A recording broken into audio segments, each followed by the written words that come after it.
Welcome back aboard to the Quantum Daf Yomi spaceship. We are on 57B of Zevachim, top of the page. Vi boisema is the words. Vi boisema chutz mipnim b'chadzim nagamil. The Gemara suggests, and if you wish, say, there's a different resolution. The sprinkling outside is derived from the sprinkling inside all at once. There are not two comparisons here, one derived from the other, but rather a single complex juxtaposition from which all of the relevant halachot are derived. The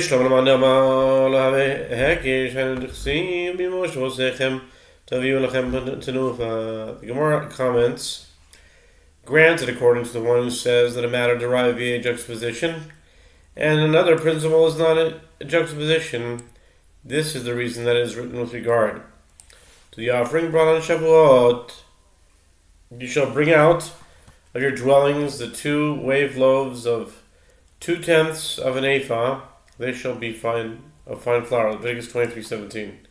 She'ein tamalam teviu ma tamalam teviu kol she'tamevi mamakom makom acher harehu kazeh ma lahanasor nechalo avkal isor nechalo. Since apparently there is no need for the verse to state, you shall bring, as it already states, and you shall present a new meal offering to the Lord. Leviticus 23:16.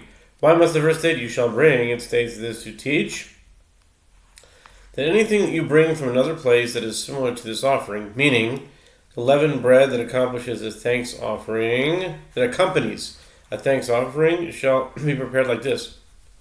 Just as there, with regard to the 2 loaves, they must be prepared from 1/10 of an ephah of flour for each loaf. So to here, each of the 10 loaves of leavened bread that accompany a thanks offering must be prepared from 1/10 of an ephah of flour for each loaf.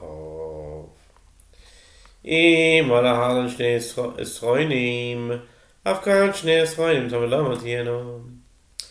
they are compared, why not say that just as there, with regard to the 2 loaves, the total amount of 4 is 2/10 of an ephah.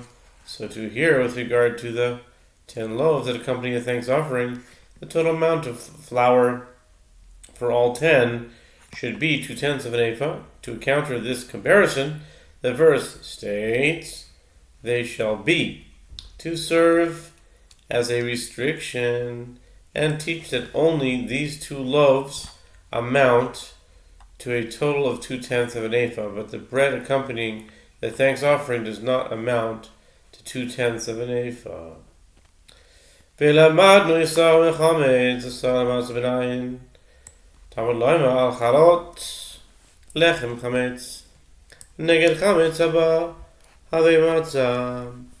The Gemara continues, the 10 loaves accompanying a thanks offering must each be 1/10 of an ephah, and this has been derived from 2 sources, a juxtaposition with the offering of Shavuot, and another principle, which is that which the verse states concerning the thanks offering, that there must be 10 leavened loaves. And we have learned that 10/10 of an ephah is required for the 10 loaves of leavened bread.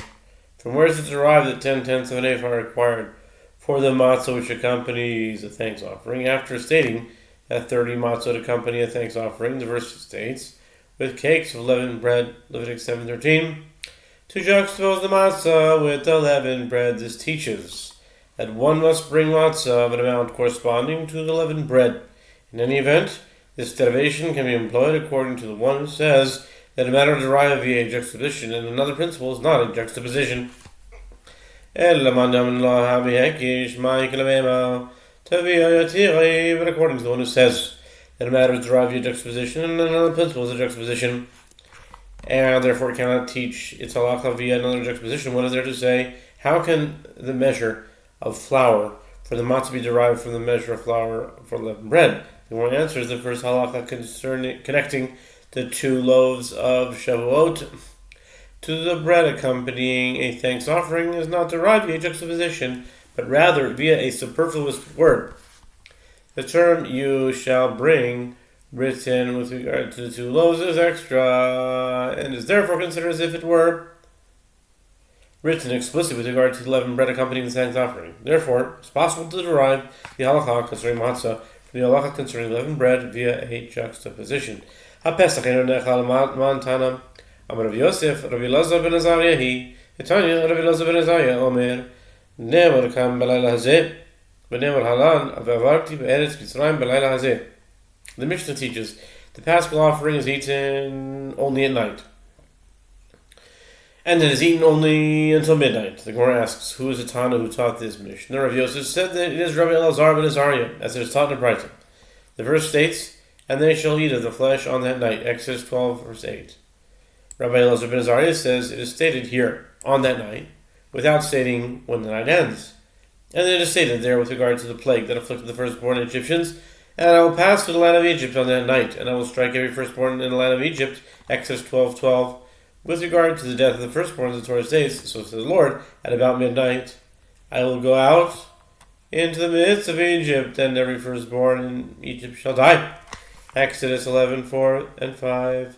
Malahalan al chatzos, ad kan al chatzos. Rabbi Elazar ben Azariah continues just as the verse there, the death of the firstborn occurred until midnight, as stated explicitly in the verse. So to hear in the verse here, the mitzvah to eat the Paschal offering continues until midnight, but not beyond. Amar lo Rabbi Kiva, halok kvar nemar v'chaltam oto b'chipazon ad she'at chipazon. Rabbi Kiva said to Rabbi Elazar ben Azariah, but isn't it already stated? And so you shall eat it with your loins girded, your shoes on your feet, your staffs in your hands, and you will eat it in haste, b'chipazon, for it is the Paschal offering of the Lord. Exodus 12:11.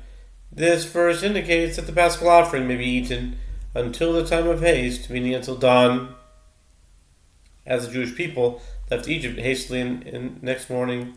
Really? Is that what it means? You should eat it in haste in the time of haste? I don't think that's the Pashup shot. It means you should eat in haste. You should eat it quickly. He's saying that haste is the time of haste, in the morning. Okay. Anyways, Im kein matzah v'loim b'layla hazeh sheyachal yehei v'chol ha'kodesh v'nechal meyoyim tam loim b'layla b'layla yehei nechal v'eno nechal bayom. The Gemara asks, if so, why must the verse state on that night? With regard to eating the Paschal offering, the Gemara explains this verse is necessary as one might have thought the Paschal offering was like all the other offerings in that it should be eaten during the day. On the day it is sacrificed to count. And this reasoning the verse states on that night to emphasize that this particular offering shall be eaten at night, but it shall not be eaten during the day. Amar Abaye b'may that Rabbi Elazar ben Azariah u'deraiso dimlo Rabbanan u'lahalchik ben haveiro im kein mai ela achatzos.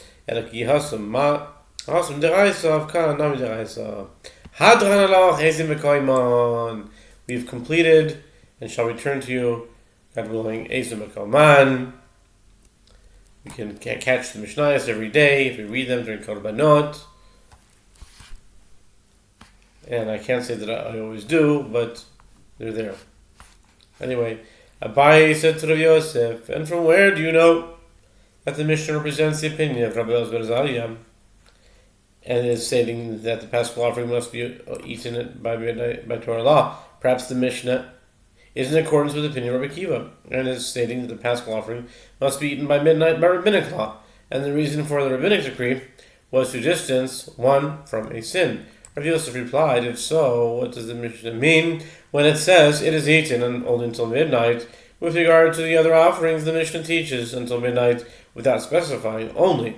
Rather, one must say that it is like there with regard to the other halachot of the Paschal offerings stated in the Mishnah. Just as there the requirements are for law, so as we hear with regard to the final time for eating the meat, the requirement is also by Torah law. Hadran aloch ezva koimon. We shall return to you ezva koman. This completes the,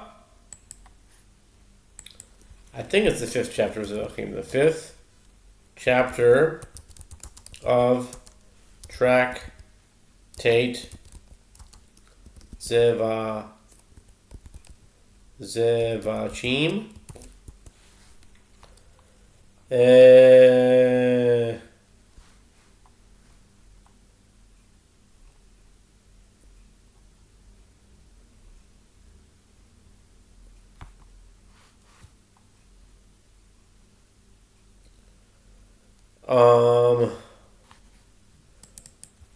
What is the fifth?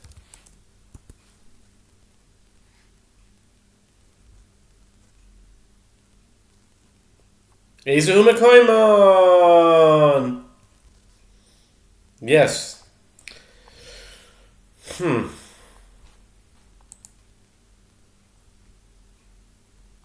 We finished the 5th chapter of Zevachim.